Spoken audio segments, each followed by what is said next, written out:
Dr. Vicki Peterson. I am founder of Health Now Medical Center and co-author of the book, The Gluten Effect. Today's question comes from a woman who has thyroid disease, and she wants to know some information about gluten sensitivity and thyroid, as well as medications that are gluten-free. The common medications used in thyroid disease are Armour thyroid, which is the one I prefer because it's natural. Then there's also Synthroid, levothyroid, Cytomel. The good news is that none of these drugs have gluten in them, so they're all safe to use that way. But as far as the most natural, the Armour thyroid, I prefer. Now, we have different types of thyroid diseases. There is low thyroid, often called Hashimoto's thyroiditis. High thyroid, where the thyroid is working too hard. That's known as Graves' disease.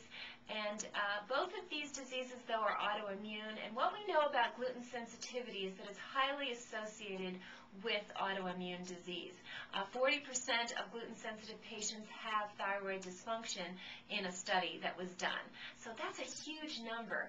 The problem is that once the thyroid is malfunctioning and you require medication, it's difficult to reverse that.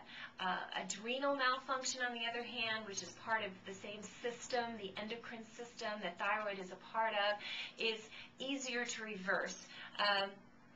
But thyroid disease, once you have it, you kind of have it, and then it's the best thing we're trying to do is manage it, get you on the most natural medication possible.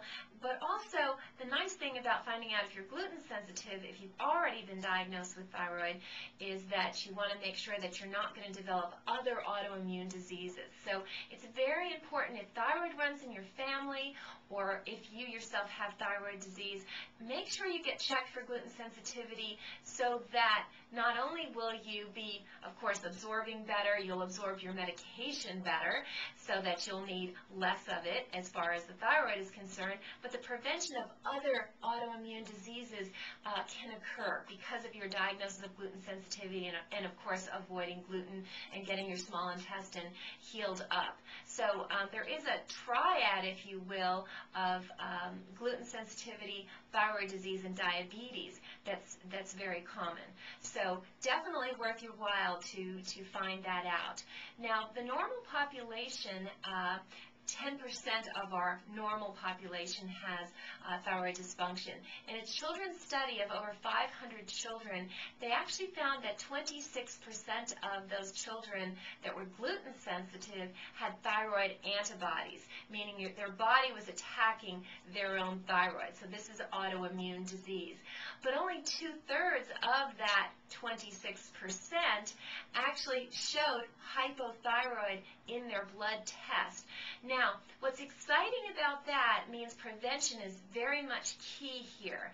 If we can diagnose someone with gluten sensitivity early in life, we can actually, hopefully, prevent thyroid disease from ever occurring, which would be wonderful.